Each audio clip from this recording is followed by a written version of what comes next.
We're down here with the Fat Boys. What's up? How you doing? Man, what's your name? John. With John, and we got him last year at the same contest, but it was over at the Orleans, and man, it's a whole lot better over here, isn't it? You know, it's like Upper East Side, Lower East Side kind of thing. But don't tell them that because I'm staying at the Orleans. Yeah. We were at the Lower East Side over there, but now we're over in the Upper East Side. That's right. That's right. How do you feel about this weekend? You know, I'm actually excited. If you take a look, it says never trust a skinny cook. So what I tell everybody is, you wouldn't want me to sell you vitamins, right? If I said, hey, if you take vitamins, you'll look like this.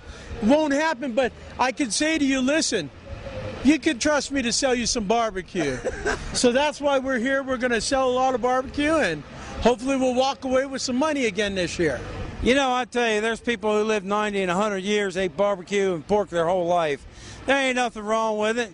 And the Fat Boys BBQ is out of Oregon, and you're out of Portland, aren't you? Yeah, we are. We're in the Portland area. We drove down in our brand new barbecue ambulance. We call it the barbecue meat wagon.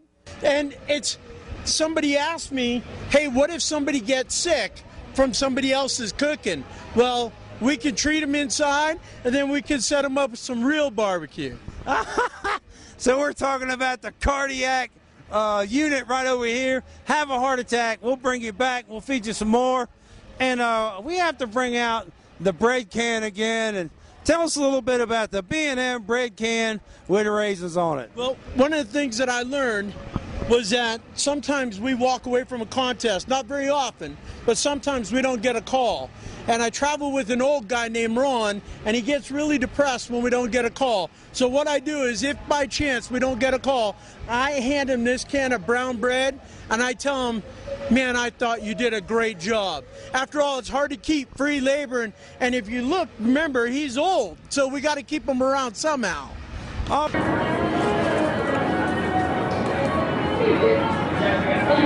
I'll go around front, turn on the lights, but you got your internet access, your refrigeration, you know, all this stuff. You got your old man.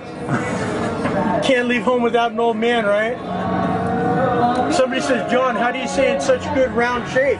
It's easy. Bring an old guy. He does all the work. This is the ambulance, and it's got everything on it you need. It's got everything.